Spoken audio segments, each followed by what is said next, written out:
Hello friends, ओम श्री गणेशाय नमः।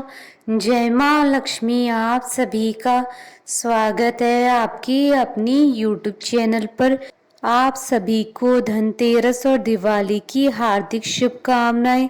Friends, आज हम आपको इस वीडियो में बताने जा रहे हैं साल 2021 की धनतेरस का शुभ मुहूर्त, पूजा का शुभ समय, खरीदारी का श्रेष्ठ मुहूर्त और धनतेरस की पौराणिक कथा, पूजा विधि, महत्व और धनतेरस के दिन क्या कार्य करें क्या न करें और धनतेरस के दिन किए जाने वाले उपायों के बारे में।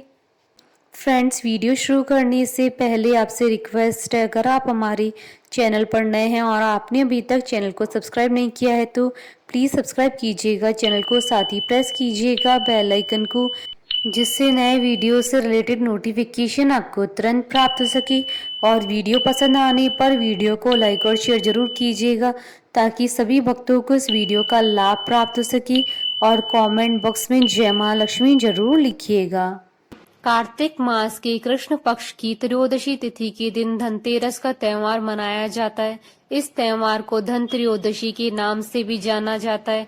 दिवाली के 5 दिनों के त्योहार को मनाने में धनतेरस पहला त्योहार है, जिसमें भगवान गणेश, माता लक्ष्मी के साथ भगवान धनवंतरी जी की पूजा की जाती है। धनतेरस के दिन जो भी खरीदा जाता है उसका फल कई गुना अधिक मिलता है। यह दिन भगवान धनवंतरी की पूजा के लिए विशेष माना जाता है। इतना ही नहीं, इस दिन सोना, चांदी और पीतल के बर्तन खरीदना भी बहुत ही ज्यादा शुभ माना जाता है। दिवाली की शुरुआत धन त्रयोदशी यानी धनतेरस ही हो जाती है। माना जाता है कि इस दिन झाड़ू खरीदने से माँ लक्ष्मी का घर में वास होता है। कार्तिक कृष्ण पक्ष की त्रयोदशी के दिन समुद्र मंथन से धनवंतरी प्रकट हुए थे। धनवंतरी जब प्रकट हुए थे तो उनके हाथों में अमृत से भरा कलश था। भगवान धनवंतरी कलश लेकर प्रकट हुए थे, इसलिए ही इस दिन बर्तन खरीदने की परंपरा है। विशेषकर पीतल और चांदी के बर्तन खरीदना चाहिए, क्योंकि पीतल महर्षि धनवंतरी का धातु है। इससे घर में आरोग्य, सौभाग्य और स्वास्थ्य लाभ होता है। धनतेरस के दिन धन के देवता कुबेर और यमदेव की पूजा अर्चना का विशेष महत्व होता है। इस दिन को धनवंतरी जयंती के नाम से भी जाना जाता है। धनतेरस पर दक्षिण दिशा में दिया जलाया जाता है। इसके पीछे ये कहानी है कि एक दिन दूत ने बातों ही बातों में यमराज से प्रश्न किया कि अकाल मृत्यु से बचने का कोई उपाय है। इस प्रश्न का उत्तर देते हुए यमदेव ने कहा कि जो प्राणी धनतेरस की शाम यम के नाम पर दक्षिण दिशा में दिया जलाकर रखता है उसकी अकाल मृत्यु नहीं होती है। इस मान्यता के अनुसार धनतेरस की शाम लोग आंगन में यम देवता के नाम पर दक्षिण दिशा की ओर दीप जलाकर रखते हैं। फलस्वरूप उपासक और उसके परिवार को मृत्यु देव यमराज की कोप से सुरक्षा मिलती है। विशेष रूप से यदि घर की लक्ष्मी इस दीपदान को करे तो पूरा परिवार स्वस्थ रहता है। फ्रेंड्स, अब आइए जानते हैं धनतेरस की शुभ मुहूर्त के बारे में। हिंदू पंचांग के अनुसार इस बार धनतेरस 2 नवंबर 2021 मंगलवार की दिन है। त्रयोदशी तिथि प्रारंभ होगी 2 नवंबर 2021 को सुबह 11:31 से और त्रयोदशी तिथि का समापन होगा 3 नवंबर 2021 को सुबह 9:02 पर। धनतेरस पर पूजा का शुभ मुहूर्त रहेगा 2 नवंबर 2021 को शाम 6:17 से रात्रि 8:11 तक। कुल अवधि 1 घंटा 55 मिनट है और प्रदोष काल का मुहूर्त रहेगा शाम 5:35 से रात्रि 8:11 तक। और वृषभ काल का मुहूर्त रहेगा 2 नवंबर 2021 को शाम 6:17 से रात्रि 8:12 तक। और धनतेरस पर खरीदारी का शुभ मुहूर्त रहेगा 2 नवंबर 2021 को सुबह 11:31 और शाम 6:18 से रात्रि 8:11 तक। फ्रेंड्स, अब आइए जानते हैं धनतेरस की पूजन विधि के बारे में। धनतेरस पर शाम के समय पूजा की जाती है, इसलिए शाम के समय स्नान करने के बाद स्वच्छ वस्त्र धारण करें। इसके बाद उत्तर दिशा में पूजा स्थल पर कुबेर जी की और भगवान धनवंतरी की मूर्ति या प्रतिमा स्थापित करें। लेकिन कुबेर जी और भगवान धन्वंतरी की पूजा से पहले भगवान गणेश जी और माता लक्ष्मी की विधिवत पूजा अवश्य करें। धनतेरस के दिन भगवान धन्वंतरी को पीले वस्त्र, पीले फूल अवश्य अर्पित करें और उनकी धूप व दीप से आरती उतारने के बाद भगवान धन्वंतरी को पीली मिठाई और भगवान कुबेर को सफेद मिठाई का भोग लगाएं। इसके बाद अपने घर के बाहर एक दीपक अवश्य जलाएं। ऐसा करना बहुत ही शुभ माना जाता है। फ्रेंड्स, अब आइए प्रारंभ करें धनतेरस की कथा।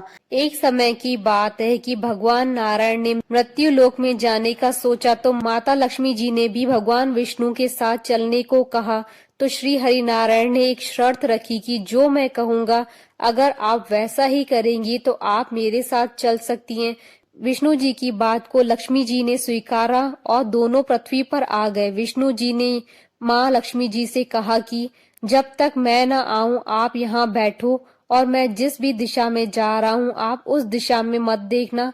माता लक्ष्मी जी ने हाँ तो कर दिया, लेकिन मन में सवाल उठा कि आखिर दक्षिण दिशा में क्या है जो मुझे मना कर दिया। लक्ष्मी जी को ये बात पसंद नहीं आई और उन थोड़ी देर में विष्णु जी के पीछे पीछे चल दी। तो कुछ दूर जाकर देखा तो खेतों में सरसों उग रही थी। माता सरसों का फूल तोड़ अपना श्रृंगार करने लगी और फिर गन्ने का खेत आया तो गन्ना खाने लगी। तभी विष्णु जी की नजर पड़ी तो उन्होंने माता लक्ष्मी जी को शाप दिया कि तुमने किसान की चोरी की है, तुम्हें सजा के रूप में 12 वर्ष तक किसान की सेवा करनी होगी। माता लक्ष्मी किसान के घर चली गई और भगवान विष्णु क्षीर सागर। किसान बहुत गरीब था तो माता लक्ष्मी जी ने किसान की पत्नी से उनके स्वरूप लक्ष्मी जी की पूजा करने को कहा। किसान का घर अन्न और धन से भर गया। 12 वर्ष बाद जब विष्णु जी लक्ष्मी जी को लेने आए तो किसान ने मना कर दिया। तब श्री हरि ने एक युक्ति सोची और वारुणी पर्व पर लक्ष्मी जी को फिर लेने आए और कोड़ियां देते हुए कहा कि मैं तब तक यहाँ रहूंगा जब तक तुम गंगा स्नान करके नहीं आते। किसान ने 4 कोड़ियां गंगा में डाली तो 4 हाथ गंगा में से निकले और उन कोड़ियों को ले लिया। तब किसान को ज्ञान हुआ कि यह कोई देवी शक्ति है। फिर किसान ने माँ गंगा से पूछा कि ये 4 भुजाएं किसकी हैं? तो माँ गंगा जी ने कहा कि मेरी ही है, तूने जो कोड़ियां दी थी यह तुम्हें किसी ने दी है। तब किसान ने बताया कि उसके घर काम कर रही स्त्री ने दी है। फिर माँ गंगा ने बताया कि वह स्त्री साक्षात लक्ष्मी माँ है और वे पुरुष भगवान विष्णु है। अगर तुमने उन्हें घर से जाने दिया तो तुम पुनः निर्धन हो जाओगे। इनको मेरा शाप लगा है और इनका समय पूरा हो गया है। किसान ने भी हाँ में सर हिलाया। माता लक्ष्मी जी को जब ये सब पता चला तो लक्ष्मी जी ने किसान से कहा, तुम अगर मुझे रोकना चाहते हो तो कल तेरस है, जैसा मैं कहूँ वैसा ही करोगे तो यह तेरस तुम्हारे लिए धनतेरस बन जाएगी। किसान ने माता के कहे अनुसार घर को लीपा, घी का दीपक जलाया, पूजा की और एक तांबे के कलश में रुपया भरकर रख दिए। उसका घर धन धान्य से भर गया और फिर हर वर्ष इसी तरह तेरस के दिन लक्ष्मी जी की पूजा करने लगा। फ्रेंड्स, अब आइए जानते हैं धनतेरस पर माँ लक्ष्मी जी को प्रसन्न करने और धन धान्य में वृद्धि के लिए किए जाने वाले अचूक उपायों के बारे में। धनतेरस पर दीपक में मात्र तेल या घी डालकर न जलाएं, वरना अशुभ माना जाता है। जलते हुए दीपक में अनाज के रूप में धान, चावल, बाजरा या चीनी के दाने अवश्य डालें। अगर संभव हो तो दीपक में एक सिक्का डालकर जलाएं। धनतेरस के दिन करीब 5 से 11 दीपक जलाएं। यह दीपक भगवान धन्वंतरी के लिए हो, साथ ही आपके कुल देवता के लिए भी दीपक को जलाएं। साथ ही धनतेरस पर अपने धार्मिक स्थल के साथ चौखट पर भी दीपक रखें। धनतेरस पर खरीदे जाने वाली 6 शुभ वस्तुएं जिससे माँ लक्ष्मी की कृपा आप पर हो।